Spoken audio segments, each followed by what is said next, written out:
ghost town in the northeastern corner of Oklahoma. Called by some America's Chernobyl, this former hub of the mining industry would have its dark history concluded not by the mountains of toxic waste, but rather a threat from above. Alright, well, I'll join back in a 10th, bit because I gotta lock 2008, in for No Big Deal. EF4 Because tornado no big deal apart from as Decaying part of Winter its is quite 76 literally mile my favorite path. game. By its end, Like I the lives of 21 have gotten like Your 400 hundreds hours on this game within bring the past 2 devastation months. to several communities in Oklahoma and Missouri, including Anyways. the disincorporation of Pitcher altogether. For being impactful as this tornado was, it ultimately has been seemingly lost to history. Even long before the 2008 tornado, Pitcher's past has been nothing less than tumultuous. At the turn of the 20th century, mining operations were expanding across the tri-state region as deposits of lead and zinc were continually being discovered. An area of land belonging to the Quapaw tribe was found to be extremely rich in the sought-after ores. When the Quapaw refused to lease out their land to prospective mining companies, the Federal Bureau of Indian Affairs came in and declared the landowners incompetent, signing the leases in their place. The community of Pitcher came to be in 1918, sitting atop of the mines being dug, but quickly exploded into a city of 14,000 people as the area around Tar Creek became the most lucrative mining operation in the region. Fueled by the needs of the First World War, millions of dollars worth of lead and zinc were pulled from the ground at breakneck pace. But after the initial mining boom and the conclusion of the Second World War, supply and demand curves shifted, and mining activity steadily decreased along with the population. By the end of the 1960s, mining had all but ceased in Pitcher, but the lasting effects of it were only just beginning to be realized. As mining operations pulled out of town, left behind with the abandoned mine shafts were millions of tons of mine tailings, or CHAP. Decades of unregulated mining had not required any cleanup of the tailings, resulting in massive mounds of the mining waste all over the city. In these CHAP piles were extremely potent traces of lead and cadmium, both being extremely toxic metals.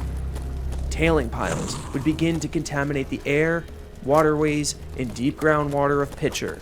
By the 1980s, the Environmental Protection Agency became involved, and the gravity of the situation in Pitcher was becoming fully realized. Over 60% of the children in town had lead poisoning. Chronic disease in the population was over 30% higher from the national average. The Tar Creek area was turned into an EPA Superfund site in 1983.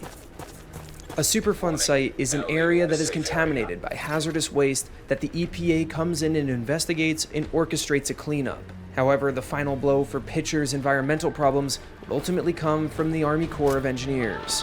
They found over 80% of the structures in town had been undermined so severely that they were at serious risk of collapsing into the abandoned mines below.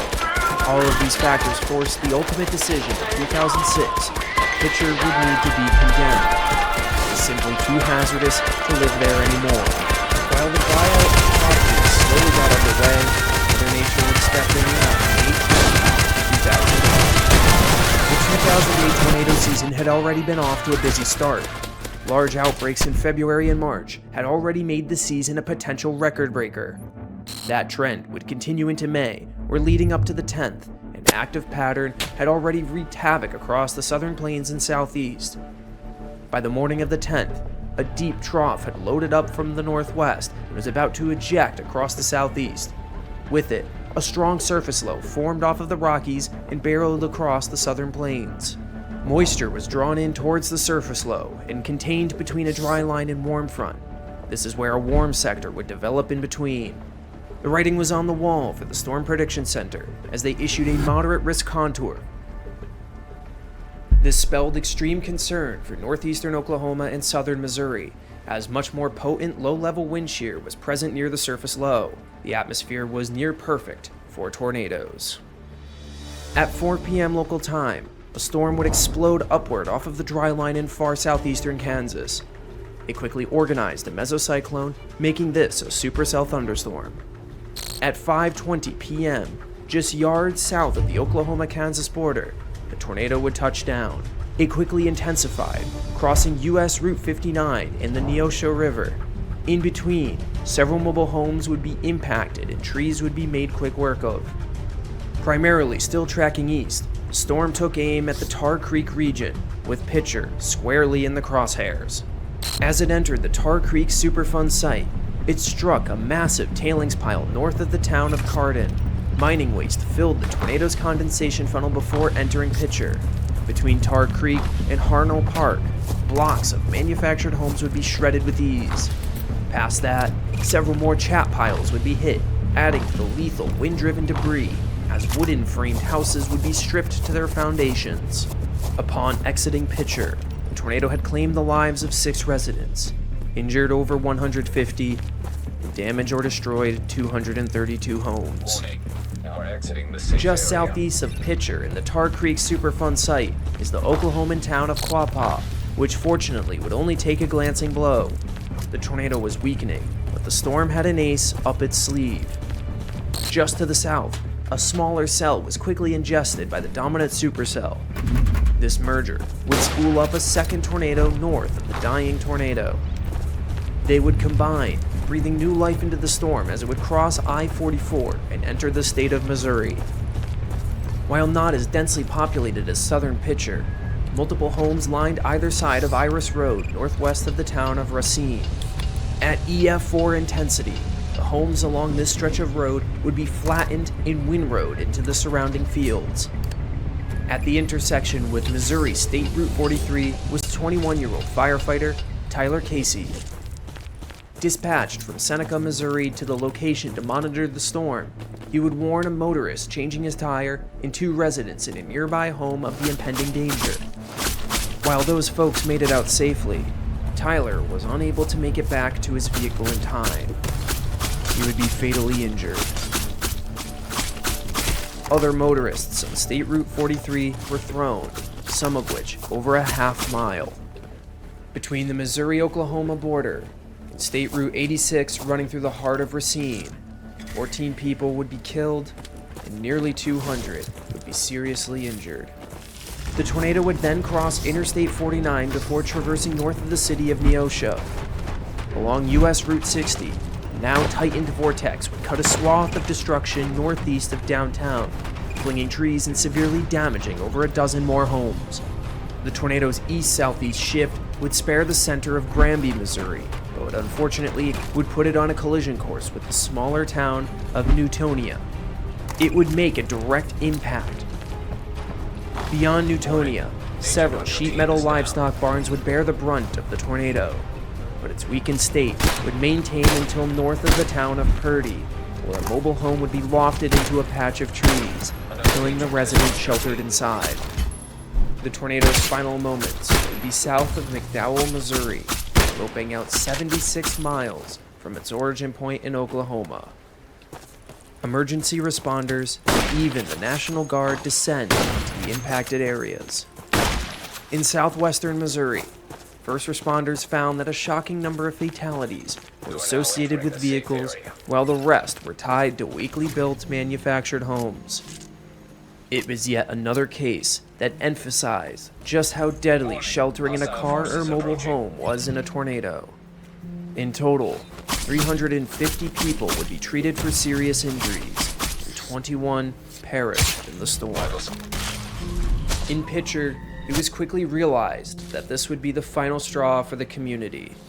The EPA made it clear that the tornado undoubtedly disturbed even more lead-filled mining waste, making the tornado cleanup effort a significant health risk.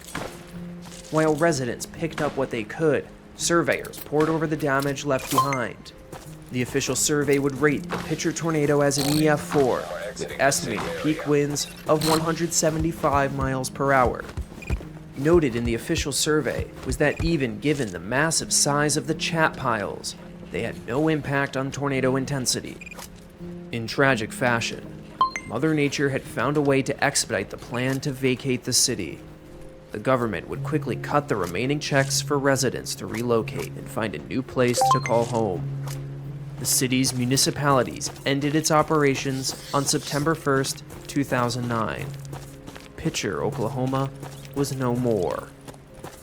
In a full-circle moment, the Quapaw tribe would be the ones that looked to restore and clean up the lands around Tar Creek. Spearheading the cleanup with EPA backing, they had moved over 3 million tons of chat into the abandoned mines. In 2019, the EPA updated their plan for Tar Creek to expedite the cleanup process, which is still being acted upon today. As of 2024, Pitcher is a modern-day ghost town. Nearly all structures have been cleared away, with overgrowth claiming the foundations and streets. The story of Pitcher, Oklahoma will forever be one of the great tragedies in American industrial history. Even so, it would ultimately be Mother Nature that would bring it to its final conclusion. Until next time, stay safe out there when it comes to severe weather.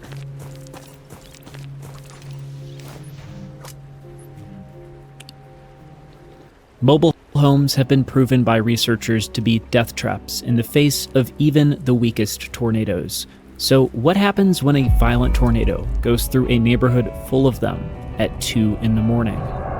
It's early November 2005. Temperatures are slightly above average across the contiguous United States. Peak fall colors have reached the southern Appalachians. While the first and second of the month were quite rainy, drier, warmer conditions prevailed by midweek and were enjoyed by many as colder weather was inevitable. Meteorologists saw a clear pattern change starting that weekend. A larger trough of colder Canadian air was to swing down from the Rockies and push eastward across the Midwest, Appalachian Mountains, and New England. Temperatures would take a nosedive in the Dakotas, lake-effect rain would ensue on the lee shores of the Great Lakes, and quite possibly some storms would fire along the cold front. In fact, the environment was decent for severe storms. This time of year is known as the second season, due to a return of the 3 big ingredients for tornadoes: surface moisture with cooler air aloft, wind shear due to a diving jet stream, and lift due to strong cold fronts. November 5th in particular looked mildly interesting. The advancing trough in the jet stream would push south over Texas, spinning up a surface low which would ride the trough to the east. While the wind speed would increase with height, known as speed shear, the wind direction wouldn't change that much. This directional shear is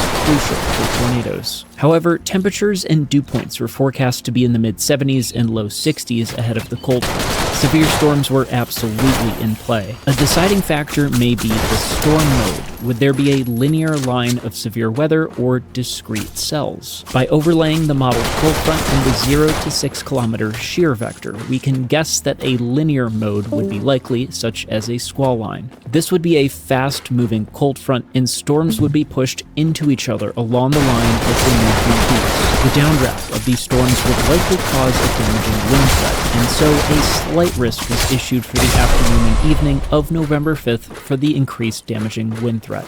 No big deal. Keeping all the data used to make these videos organized is always a difficult task. Thankfully, Opera has completely changed the game for my production workflow. Tab traces show me which tabs I have visited most recently thanks to this subtle underline, allowing me to find them easily. The darker the underline, the more recently visited. With the Tab Island feature, you can group your tabs by context. Just drag one tab over the other. Here I grouped all my damage photos in newspaper clippings. You can expand and collapse as needed so you can have a much cleaner workspace. Opera also offers a split screen feature, allowing me to keep my notes and research side by side. Just drag a tab down to the center of the screen and the screen is split. Opera also has a player with 7 music streaming services built into the browser, meaning I don't have to have Spotify or SoundCloud open in a separate tab. I can detach the player and move it to wherever I want on my screen, even outside my browser. You can fully customize Opera, changing theme combinations, animations, sounds, color, and more to create the perfect work environment. I chose Midsummer and I can change it to my heart's content. Dragging this control changes the theme according to your preferences. Opera also offers Aria, its built-in AI tool, which can answer questions without losing my spot on the page thanks to the command line. Aria can generate an image of lightning from a single prompt in the command line, or even recognize images that I upload, like this picture of Evansville. Opera Browser feels like it was custom-made for creators like me.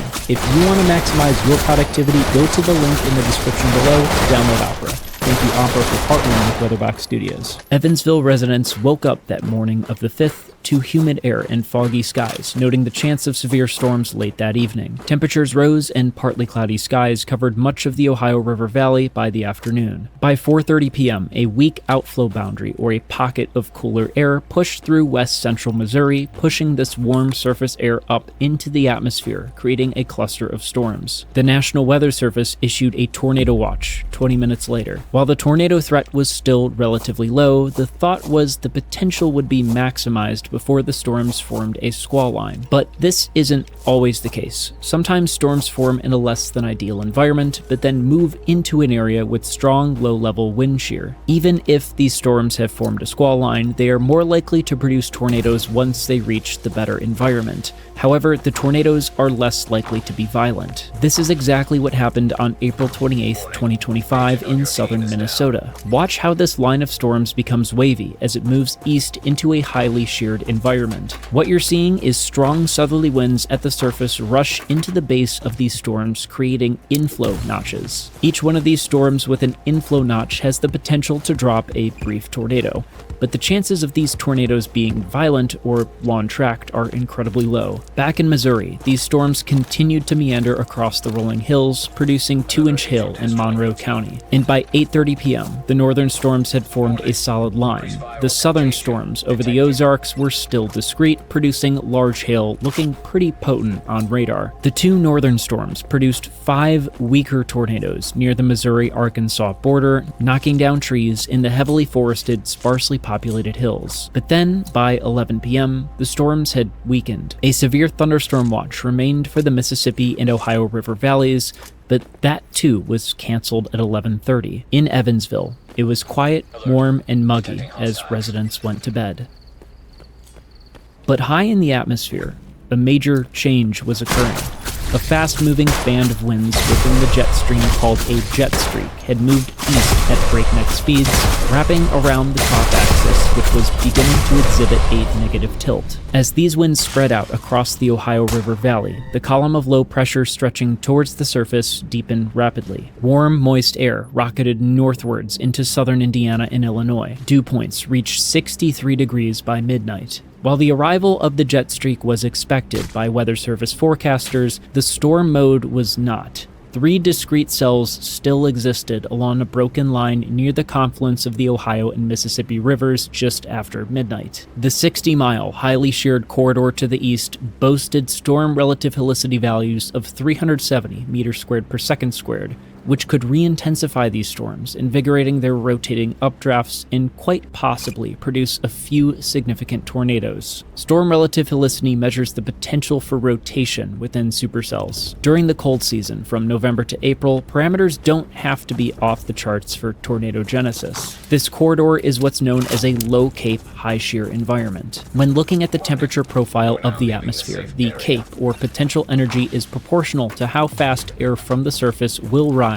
in a storm's updraft. The faster it rises, the stronger the updraft, the healthier the storm, and the more likely tornadogenesis will occur. Several studies, including one by Jonathan Davies in 2007, have shown that not all CAPE is created equal. The vast majority of mixed-layer CAPE is located between 3 kilometers and the equilibrium level, the point at which surface air stops rising freely in the atmosphere. But the potential energy that exists below 3 kilometers, albeit a fraction of the overall CAPE, may play a much more important role in cold season tornadoes. I managed of to the lock in 835 joules per kilogram of CAPE in the atmosphere near Evansville, Indiana that night, 60 joules per kilogram was measured below 3 kilometers. When looking at a myriad of significant cold season tornadoes, these numbers are very near the median values of total mixed layer CAPE, low-level CAPE, and storm relative helicity. When the low-level CAPE dips below 60, the chances of a cold season tornado appear to plummet.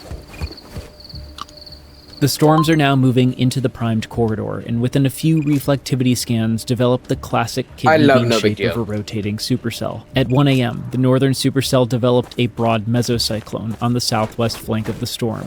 Moving northeast at over 60 miles per hour, the circulation crossed into the Ohio River Valley, where it likely experienced a small increase in southerly inflow due to topographical convergence. Small disturbances as such can induce tornadogenesis, and that's exactly what happened in the the southern floodplain of the Ohio River Valley. At 1:32 a.m., the National Weather Service issued a tornado warning for Henderson and Posey counties along the Ohio River. A tornado touches down northeast of Smith Mills and churns through the fertile soil. The first structure to be hit was a home along Green Road. The entire second story was lifted and the exterior walls were removed, exposing the living room, water heater, and kitchen. A tree limb was embedded within the wooden siding. A pickup truck was rolled several hundred feet northeast through a field. Across the way, a barn was folded with twisted sheet metal scattered across the grass. The tornadic winds remained consistent at above 150 miles per hour after crossing the Ohio River, and then the National Weather Service in Paducah, Kentucky has issued a tornado warning for southern Vanderburgh County in southwest Indiana until 2:15 a.m. Central Standard Time. Except something might have been wrong with NOAA weather radio that evening. Evansville EMA reported they received no alerts for the approaching storms on their weather radios. When the Vanderburgh County warning was finally issued, EAS was activated on all television and radio broadcasts, again at 1:45 a.m. Not many people were watching. The sirens did sound at approximately the same time the tornado left cycloidal marks in the fields along the river. Chief Meteorologist Wayne Hart was live on News 25 showing the path of the circulation and urging residents to seek shelter. Although this was a few years before dual polarization radar was introduced and having no damage reports for the first few minutes of the warning, Wayne had a suspicion that the velocity signature he was seeing was, in fact, an ongoing tornado. The tower cam, located along the river, was quite close to the tornado, however was unable to see through the heavy rain and hail. With winds steady at just under 150 miles per hour, the tornado struck the grandstands at the Ellis Park Thoroughbred racetrack. At 1:59, the Weather Service extended the radar-indicated tornado warning into Warwick County to the east, but the Weather Service had not received any confirmation of damage. What night Flying is it? northeast, the tornado stayed south of Interstate 69, avoiding the entire Evansville metro, except for the single low-income community severed from Evansville by the interstate. The Eastbrook Trailer Park, consisting of over 300 mobile homes and RVs, was directly in the path of the tornado. The over 150-mile-an-hour winds were well above the threshold needed to pulverize a mobile home and here's kill what we do. anyone We just inside. camp the project And the entire this is game. We don't where even the bring it back tragedy to base. occurs. We just camp at Brandy Augustine the Moorfield, whole a game. stay-at-home mom, was buried under rubble. Glenda Sprinkle, who was staying with their son Denzel, one of the first to be hit by the Sorry, tornado. Hank. I'm talking Hilda to Simmons, a friends. retired I'm talking to pediatric friends. nurse at St. Mary's Medical Center. Because I'm playing a game Beverly, that like Jean, is Brandon, that kind of and like Isaiah almost Blaylock requires were voice killed chat. instantly. So Patricia Jones, a parish nurse at the St. it's the Mary no big deal Catholic game that Church. I'm Glenn always Reed, a playing. casino dealer in 4 states. Jesse and Emily Donner, a father and daughter, Emily being only 6 years old. Laura Ferguson, seeing a woman tossed playing 2 this blocks game is by like the twister. actually like Initially thought she was okay, but fell victim to internal injuries 6 weeks later. Matt Polk, a former Navy CB engineer who was visiting his girlfriend Melissa at the time. Kyoko Duncan, a Japanese immigrant mother. William Scholar, a former St. Louis homicide detective. C.J. Martin, a 2-year-old boy, along with his grandmother Julie and great-grandmother Jean. Amy and Michael Holbert, who had just purchased their mobile home a week prior. Michael's body had been thrown 100 yards into the retention pond to the south of Eastbrook and was found when the pond was drained a day later. The tornado had now managed to strike the worst possible place, at the worst possible time, on a night where a line of gusty storms was the expectation. The southern half of the trailer park lay unrecognizable, with many modular homes wiped clean off their concrete lots. Bodies lay in the fields surrounding the retention pond. Insulation dangled from nearby trees like Christmas ornaments. Residents on the north side of Eastbrook described waking up to what they thought was an earthquake. 70 animals were recovered from the mobile home park in the coming days. As the tornado flattened the forest at Angel Mound State Park, a bolt of lightning lit up the sky behind the funnel. A security camera 2 miles northeast at the Deaconess Hospital captured the only image of the tornado. a large cone with heavy rain directly behind it. Crossing into Warwick County, the vortex spent only a couple seconds atop each home in southwestern Newburgh, peeling roofs, blowing out windows, and snapping tree limbs. It paraded through central Newburgh, exploding poorly constructed homes near the narrow center of the vortex. Ron Karn on Elm Drive had his shirt physically removed from his body by the powerful winds. When his sister Kim helped him dig through the wreckage, she found one of his old grade school report cards containing a pencil sketch of a tornado. A remarkable coincidence. 90 seconds after leaving the Newburgh residential area, the tornado reached its maximum intensity, slicing the Van Road Industrial Park. Ballooning to over 500 yards in width, the over 170-mile-an-hour winds gutted several warehouses, leaving warped steel support beams in its wake. Semi-trucks were rolled and crumpled like soda cans.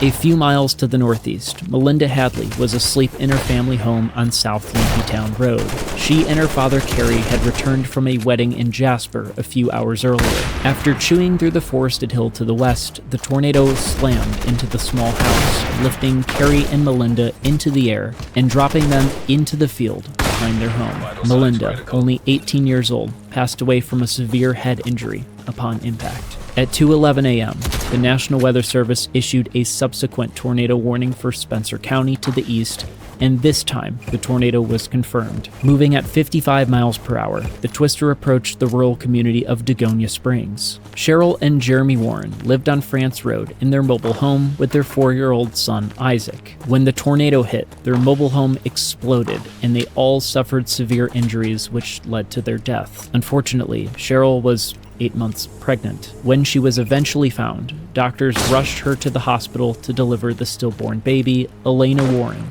who would be buried in the casket with her mother. In a matter of seconds, an entire family was gone. The cruel twister began to Fuck isn't occlude a nice south of word. We Tennyson don't use the and fuck word lifted here. a few minutes later. The storm outran the narrow corridor of instability and would not produce another tornado. 25 people were killed in southern Indiana by this fast-moving, poorly forecasted tornado. When facing adversity, it often comes down to how you respond. Several incredible things happened as a result of this cruel storm. The day of the tornado, James Gupton, an EMT from Virginia, had suffered a crippling heart attack and was in need of a heart transplant. Brandy Moorfield was an organ donor and happened to be a match. Soon after she was pronounced dead, her heart was harvested and successfully implanted into James, effectively saving his life. CJ Martin's mother, Catherine, realized that many mobile homes aren't equipped with NOAA weather radios. Catherine launched a campaign called CJ's Law that would require NOAA weather radios to be installed in all new and relocated mobile and manufactured homes. It successfully became an Indiana law in 2007, and while it made noise at the Capitol, it was never adopted at the federal level. But Catherine didn't stop there. She turned a school bus into a mobile safe haven for children who were affected by violent tornadoes. She named it CJ's Bus after her son, and it was on site in Tuscaloosa after the 2011 super outbreak, offering kids a safe space to play and feel at home. She is a hero in every sense of the word. Today, a memorial for the victims of November 6th stands at the edge of what is now the Waterford Point local home park. While we have come a long way in tornado science since 2005, there's no safe way to shelter in a mobile home during a tornado warning. In this instance, nobody knew it was coming, so nobody knew. There was nothing that could be done, and statistically speaking, it will absolutely happen again. Stay weather aware and stay safe.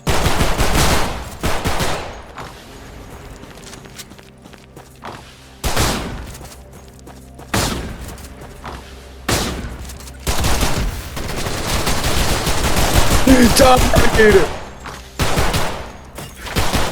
He died!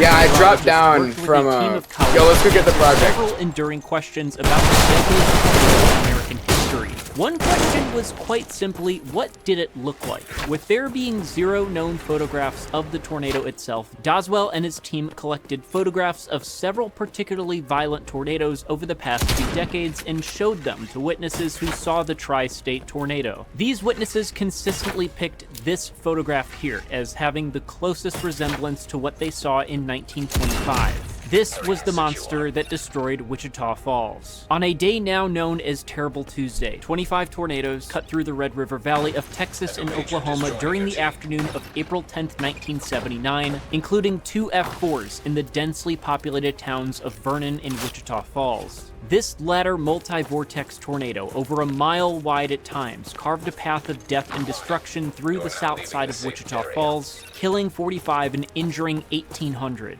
Over 3,000 homes were deemed a loss, making it the costliest tornado of the era, leaving thousands homeless in the wake of the storm. Unlike the casualties resulting from taking shelter within mobile homes often seen in the Deep South, only 5 of these deaths occurred indoors, while 25 occurred in vehicles, likely during a desperate attempt to flee the storm's path. Despite minimal average lead time in the 1970s, many residents knew storms were on the way due to a tornado hitting the town of Vernon over an hour earlier, which greatly reduced the overall death toll. Today we'll review the meteorology behind this classic Southern Plains tornado outbreak, track the twisters as they tore through the Red River Valley, and follow the damage path in person through present-day Wichita Falls. It takes a lot of time and effort to get out there and film these places in person.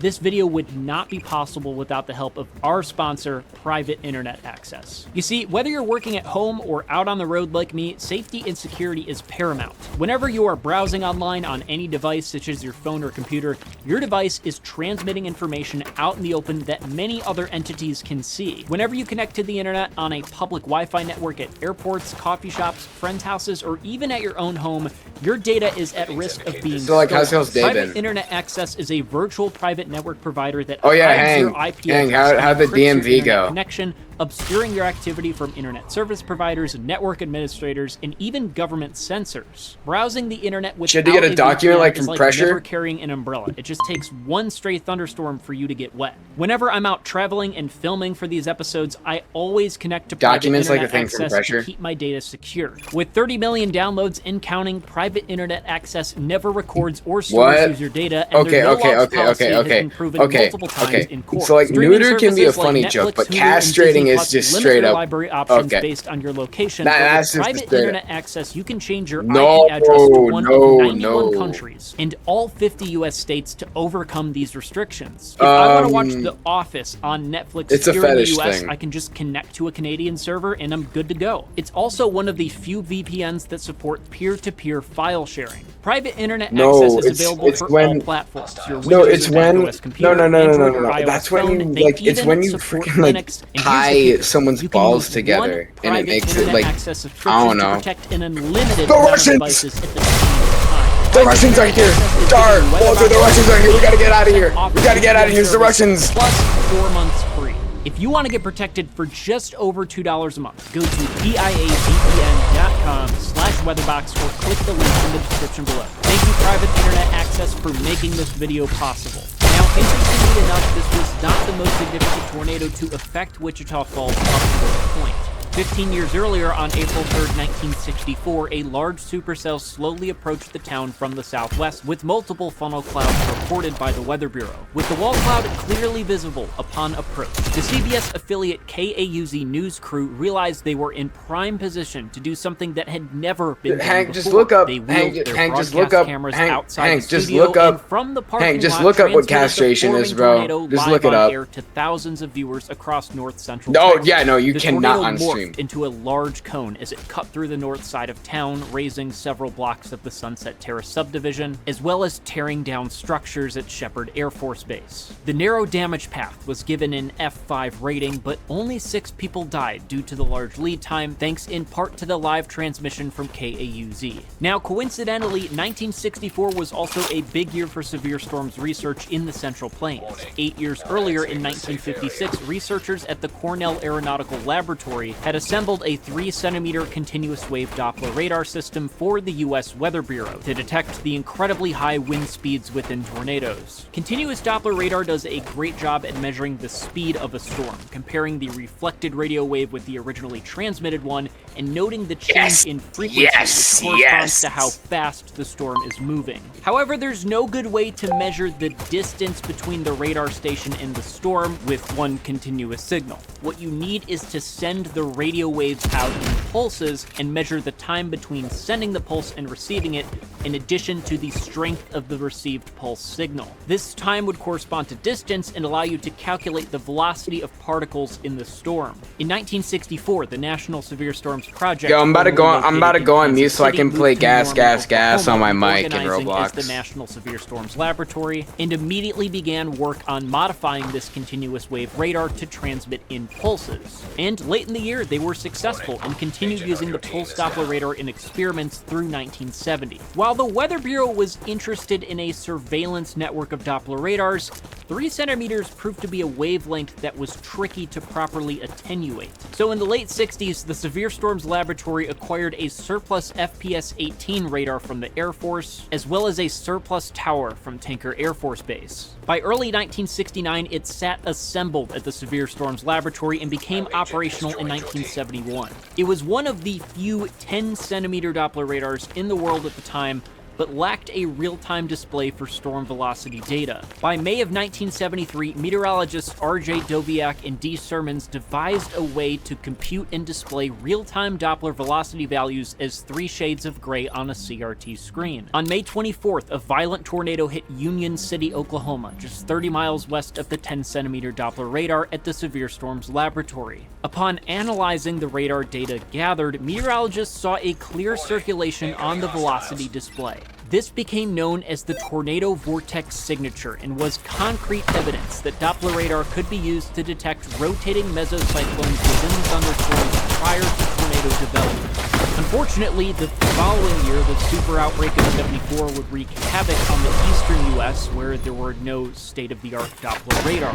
By 1979, the desire for a nationwide Doppler radar network grew amongst the public, and so the Air Force Geophysical Laboratory installed a 5-centimeter Doppler radar at the National Severe Storms Laboratory to compare its performance with the 10-centimeter radar on site. Now, weather-wise, the winters of the late 70s were bitterly cold across the lower 48, and this pattern continued into January of 1979. Several cold waves knocked temperatures to as low as 16 degrees below normal across the central United States. As the snow melted into spring, the central U.S. became active with severe weather. Tornadoes struck Oklahoma on March 18th, damaging 30 Tulsa homes. The small town of Bradyville, Iowa, was destroyed by an F4 tornado on March 29th, but thankfully no one was killed. By the second week of April, it appeared strong air masses would clash in the Central Plains for a more substantial event.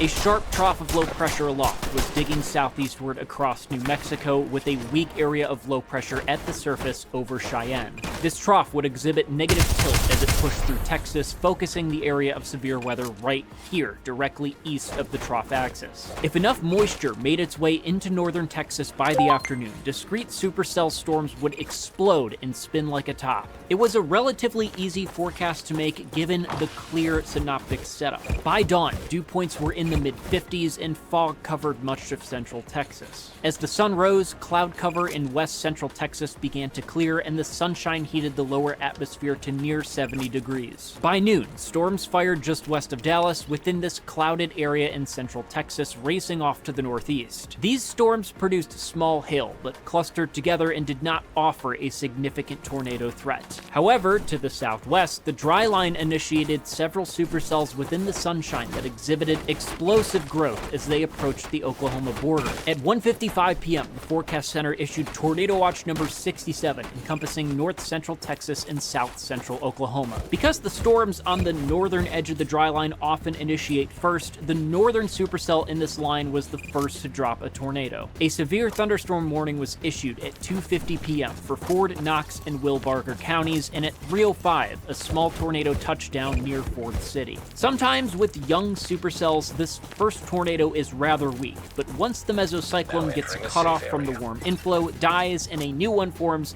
the second tornado can be much stronger, and that's exactly what happened with this Ford County storm. The weather office in Wichita Falls received a tornado report from the Vernon PD at 3:28, and a tornado warning was issued immediately for Will Barker County. Sirens sounded in the town of Vernon 2 minutes later, the Will Barker County seat home to 12,000 people. The police chief and county sheriff sent patrol cars southwest of the city, giving them a clear view of the storm as it cycled, dropping a second stronger tornado. Dennis Lingnow took this photo of the tornado as it approached from the southwest. Within 10 minutes, the eastern edge of Vernon was clipped hard. The last few homes along the east-west residential streets were reduced to rubble. Many cars were still driving along US 287 when the tornado crossed the road. 7 people died in their cars as they were tossed by the tornado, an unfortunate common theme of the day. The Sands Motel was destroyed with several people inside. Word of the damage in Vernon spread pretty quickly to neighboring cities like Wichita Falls. Directly to the south of Will and Will Barker County, a second supercell had matured and dropped an incredibly wide but relatively weak multi-vortex tornado near the community of Harold. Drivers who had missed the passage of the Vernon tornado had a clear view to the south of this wide, rotating mass as it approached the highway. Wayne Collomore took these incredible photographs of this wide wedge from the side of Highway 287. One driver was killed from taking shelter beneath a semi as the tornado crossed the road, something that should be avoided at all costs. This tornado would track 64 miles over the next hour, but affect mainly rural farmland. As it passed to the west of Granfield, Oklahoma, a supercell that had been developing along the line to the south dropped a tornado near Seymour, Texas. Residents of the town reported large hail falling before they got a clear view of a small funnel. National Severe Storms Laboratory storm chasers were positioned along US 183 and took these fantastic photographs of the tornado as it moved parallel to the highway. Despite the destruction in Vernon, this tornado outbreak was, up to this point, that of a storm chaser's dream. Large, dark mesocyclones with picturesque tornadoes against the stark contrast of daylight behind them. The discrete storm mode allowed cells to remain undisturbed for several hours in an atmosphere primed for tornado genesis. As the twister matured into a large stovepipe, kicking up the red North Texas dust, the Vernon supercell had cycled once again and was approaching the Wichita Mountains. Now, these storms were approaching the 10-centimeter Doppler radar at the National Severe Storms Laboratory, and it was actively scanning the sky that afternoon.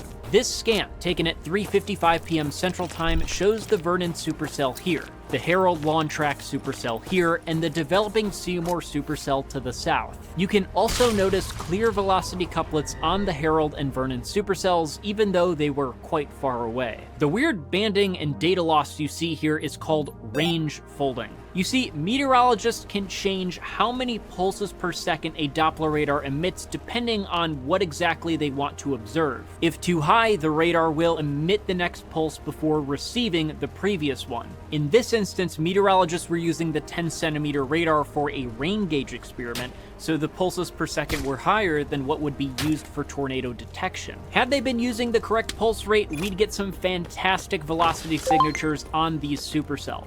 At 5 p.m., the Oklahoma City Weather Office extended the tornado warning to Comanche County, and shortly after, a tornado dropped down in the city limits of Lawton, a city of 75,000 residents south of Fort Sill. Hitting the far southern homes near the edge of the airport, it tore through 20 blocks of homes and businesses before crossing the H.E. Bailey Turnpike on the east side of town. Although considerably narrower than the Harold tornado, the EF3 rated funnel broke windows, peeled away outer walls, flattened modular homes, rolled over cars, snapped trees, and put hundreds of lives on hold as homes became unlivable. It also managed to flip a truck carrying a sizable load of hazardous chemicals a block away from the Lawton Hospital. Truly a worst-case scenario. However, none of the materials spilled or caught fire. Over 400 structures were damaged and 3 people were killed. While the northern supercells began to interfere with each other, the southern cell was all alone in northern Archer County. Baseball-sized hail was falling across southern Wichita County as the storm pushed northeast. And just ahead, by Wichita Falls, hit 95,000 people. Now, around the time, mesocyclones within this storm, which is noteworthy but not uncommon. This southern mesocyclone was associated with the Seymour tornado that had lifted 10 years prior, but this second mesocyclone was strengthening and would soon produce a second tornado, dangerously close to Wichita Falls. This is how supercells cycle and produce multiple tornadoes. While a severe thunderstorm warning was in place for Wichita County, the southwestern flank of the storm was obscured by hail, so residents didn't see the immediate danger. But Wolfgang Lang was looking out the window of his apartment right here on Barrett Road as the rain subsided, camera in hand, photographing the massive wall cloud. And then the tornado reached down the road. The wedge widened as multiple vortices danced around the center. Still a few miles away, but heading for his home, Wolfgang moved outside the parking lot, ready to take shelter in the laundry room. He continued photographing the tornado as it approached Memorial Stadium and McNeil Junior High School. With the tornado less than a mile away, Wolfgang finally took shelter amongst the walking riders and escaped with just injuries. The junior high school Robert Millett was standing in his driveway home off of Kingston Drive. At the same time Wolfgang was seeking shelter, Robert was taking photos. Unfortunately for him, Wolfgang's apartment complex was partially obscuring the tornado from view, and he likely never realized how close it was until he saw the apartments fly into the air in front of him. If you're wondering how on earth Robert made it out alive, his pickup truck was blown on top of him in his truck, which ironically sheltered him from debris. If he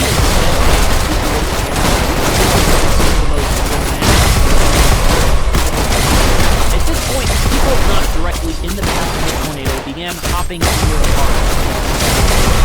This created a dangerous situation, because people were now putting themselves at risk of death from this massive twist.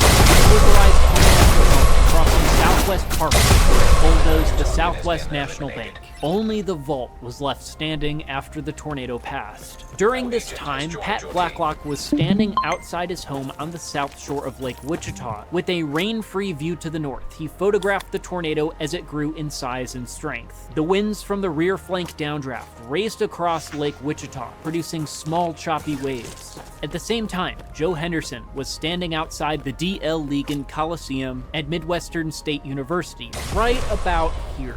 He took photographs of the tornado as it advanced, but wisely sought shelter as it crossed Kiwanis Park. This is where the tornado reached maximum intensity, atop the Western Hills and Faith Village neighborhood. Within this mile-long stretch, homes were chewed to a pulp.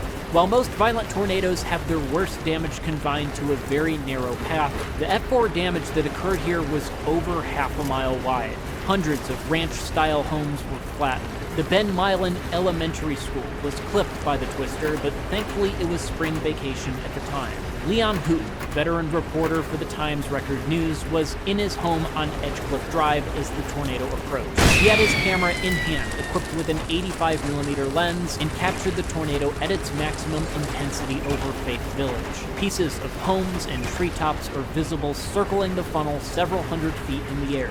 Leon, his daughter, and several neighbors took shelter in their bathroom and survived. With such a clear view of the tornado, many residents on the east side of town were in a full-on panic, trying to flee from the storm in their cars. Traffic began to slow on east-west parkways through town. The twister clipped the J.C. Penney's at Sykes Center Mall, tossing cars from the parking lot. While it missed Joe Henderson and Midwestern State University, it instead destroyed the Colonial Park neighborhood along Holiday Creek. At this exact time, Russell Jennings was positioned at what might be the best vantage point of any violent tornado ever, the Vantage Point condominiums. Situated on a high floor in the southwest corner of the building, he took this startling picture of the black funnel against the blue sky, likely at the same time as it destroyed the Pizza Hut in Long John Silver's on Jacksboro Highway. Simultaneously, James Montgomery was attempting to outrun the tornado in his station wagon, but like many other residents, found himself unable to gain any ground on the black funnel. As a last-ditch effort to take shelter, he parked his car under this Highway 281 overpass and ran up underneath it, spread eagle, and braced himself as the tornado passed a few hundred feet to the north. While this is never recommended for a myriad of reasons, he did survive, and others who stayed in their vehicles did not. The tornado crossed US 281, slamming the Sun Valley apartments and adjacent homes, and then crossed US 287, barreling through the Candlewood Trailer Park. Over 18,000 people had lived in the homes and trailers decimated by this twister. As it exited the town, the lack of structures ahead meant less debris to fill the condensation funnel, and now the distinct multi-vortex shape became very apparent. This tornado was far from over. The supercell remained in a favorable environment for several more hours, and the twister made it all the way to Eureka, Oklahoma before the inflow became occluded and the funnel lifted. This particular tornado is remarkable for several reasons, the main one being that despite the 18,000 residents directly in the path of the funnel, only 45 of them lost their lives. If you narrow that down even further, 20 residents who were outrunning the tornado in their cars were seriously injured. However, their homes ended up sustaining light to no damage. If they would have just stayed at home, the death toll would be closer to 30. You had a large lead time with loud sirens blaring across town, a very visible funnel, and heightened awareness due to what happened earlier that day in Vernon. And today, Wichita Falls has physically recovered quite well. It was my first time in Texas, and I was eager to get away from Dallas and see what a smaller city was like. It's located right at that transitional point where the deciduous trees and shrubs become few and far between. And I had a great time there. I even picked up this fantastic VCR that I had to ship back to Ohio because it was so large. I hope you guys enjoyed learning about this violent tornado during a pivotal time for Doppler radar technology. If you want to send me weather-related stuff, my mailing address is up here. You can also send me an email beforehand just to give me a heads up. Leave your personal stories and video suggestions in the comments below, and I'll see you guys soon.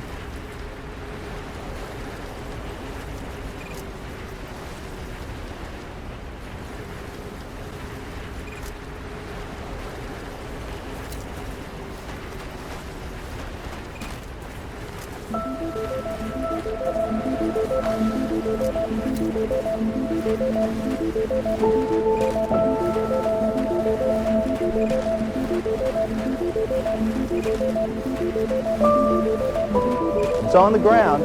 Man, it's a big one. Look at the debris circling around this tornado. Look at it. Huge tornado. Look at this thing. Massive tornado. Take cover. This is a big tornado. It's a large tornado. You know, when you look at typical tornado aftermath, it looks like a neighborhood has been blenderized. But when we got to the neighborhood, you couldn't tell there was even a neighborhood. Where are the ranges? Where are the refrigerators? Where are the washing machines? Where are the outside air conditioning units? Nobody knew where they were. People got out there. Where were the people that were? I swear to God, bro, I just learned every single every single slur towards Russian people. And we realized that there's nothing on the I swear horizon. to fucking God, every time I've met a Russian, they've been hella racist or they've been hella annoying. I have all right. You can see everything that was here from my house.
a tornado that still holds the record for the highest wind speeds ever recorded anywhere.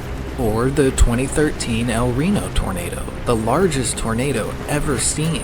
And of course that really just depends on how you want to measure it. But this storm wasn't the biggest, the fastest, the deadliest, or the most costly. This one didn't just tear homes apart, it made them disappear completely. The May 27, 1997 Gerald, Texas F5 the most violent tornado ever recorded, and in my opinion, that's not even slightly up for debate. The way it crawled slowly across the Texas landscape, obliterating everything in its path and taking all the debris away with it. There is no other tornado like it, before or since. Today we're going to take a close look at this storm and break down exactly what makes it the most violent tornado in all of recorded history. Jarrell is a small town in the heart of central Texas, tucked away between Waco and Austin, just off Interstate 35. It's a calm, rural place, the kind of town where everyone knows each other. In 1997, only about 400 people called Jarrell home. But this brutal F5 tornado wasn't the first time Jarrell had been hit by a deadly tornado. 8 years ago, they were hit by another deadly tornado. A tornado weaving a path of destruction 3 miles long and a quarter-mile wide. F3 bringing winds of up to 200 miles per hour. It was a direct hit. This tornado caused many injuries and sadly one fatality. There's no known photos or videos of the 1989 tornado, but it made a lot of headlines and had a big impact on everyone in Jarrell. This tornado served as a warning for something much worse to come that nobody could have predicted. 2 times in 8 years is too many for me. So now we go to 1997. We're talking peak 90s era. The Cold War is over. Bill Clinton is president. Indeed, I did have a relationship with Miss Lewinsky that was not Michael Jordan is in his absolute prime, just dominating basketball. The Spice Girls are telling everyone what they really, really want. Michael Jackson, the king of pop, still moonwalking across the world. And if you're a 90s kid like me, then there hasn't been a national weather headline in several years. Not since 1992 when Hurricane Andrew hit the coast of Florida. Like I said, it's peak 90s era in full swing. Times are mostly calm and peaceful, but on May 27th, the sky over central Texas is coming to life. Just not in a good way. Something ominous is coming. The atmosphere is getting ready to release something so catastrophic that it would redefine much of what we knew about tornadoes. And Jarrell would never be the same again. The forecast on May 27th, it did not look like a major tornado day. Not even close. The National Weather Service issued a moderate risk for central Texas, 2 out of 3 at the time. But on today's scale, it may have only been a risk, or even a slight risk. Forecasters thought that upper-level wind conditions were not aligning for major supercells, but deep moisture, extreme instability, and a few wild cards set the table for the tornado of a lifetime. The CAPE value on that morning was recorded at near 7,000. That puts it in at least the top 5 highest CAPE values ever recorded during a tornado outbreak. That much energy in the sky, in the atmosphere, that much fuel in the environment, makes it seem like the sky could just rip itself apart violently. But the wind parameters were a mess. There was no alignment, there was no strong wind shear aloft. Forecasters expected some pop-up storms, maybe large hail, but not a monster tornado. Outflow boundaries added just enough spin near the surface, trapping thick, humid air under an extremely unstable atmosphere. And going into the afternoon, the CAPE levels were nearing 7,500. Now, I had mentioned earlier that there was a wild card in the atmosphere that day, and if you know the Jarrell tornado, you probably already know that this was the presence of a gravity wave. And if you're a real weather nerd, you probably already know what a gravity wave is. You're a weather dweeb, a weenie, a nerd, a dork. Now, a gravity wave is not cosmic ripples through space-time. What it is a subtle atmospheric oscillation. Air pushed upward, pulled down by gravity, then bouncing back like a weight on a spring. This quiet dance between gravity, buoyancy, and inertia can seem insignificant, but under the right conditions, it can spark chaos. And Gerald is the textbook example. A day with weak winds aloft, no classic severe setup, but a gravity wave meeting a cold front and outflow boundary, providing just enough lift that that fragile nudge set off a supercell that would carve a path of devastation, one of the most violent tornadoes ever recorded. So with that, the stage is set. The atmosphere was a classic loaded gun, a powder keg, a pressure cooker, simmering with instability. Powerful supercells are forming. Heat, moisture, lift, and rotation, all building, all waiting. The sky grows heavier by the hour, Nice job. edging closer to